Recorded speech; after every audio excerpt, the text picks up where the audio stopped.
Un dispositif tout neuf pour ce transporteur belge. Son camion est rechargé grâce à l'énergie du vent, stockée dans une grosse batterie.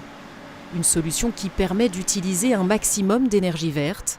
Elle est développée par ce fournisseur néerlandais, dont le service a déjà séduit une cinquantaine de professionnels en Belgique. Nous essayons d'optimiser la consommation et l'utilisation d'énergie pour nos clients. En fait, l'équilibrage de charge entre ce que vous retirez du réseau et ce que vous produisez vous-même, c'est ce que nous essayons de maximiser. L'essor de son activité, il le doit aussi aux récentes crises énergétiques. Celle de 2022 après l'invasion de l'Ukraine et la situation actuelle au Moyen-Orient.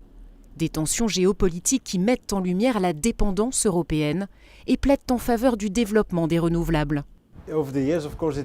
Avant, les investissements dans les renouvelables, c'était uniquement pour le climat, pour réduire le CO2.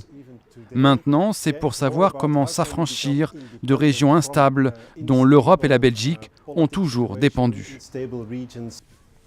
Ce changement de paradigme, l'économie européenne en a bien besoin.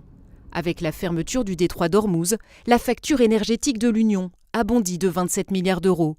Les perspectives de croissance ont dû être revues à la baisse, autour d'1% pour 2026, alors que l'inflation augmente. On se trouve typiquement dans le scénario que tout le monde veut éviter, c'est le scénario qu'on appelle de stagflation, c'est-à-dire d'une croissance très faible ou négative avec une inflation forte, parce que c'est en fait une situation qui est extrêmement difficile à résoudre. Et c'est typiquement ce qui arrive avec des chocs énergétiques. Pourtant, la situation reste moins grave qu'en 2022, qui était surtout un choc gazier. Malgré tout, Bruxelles surveille de près les réponses budgétaires des États membres.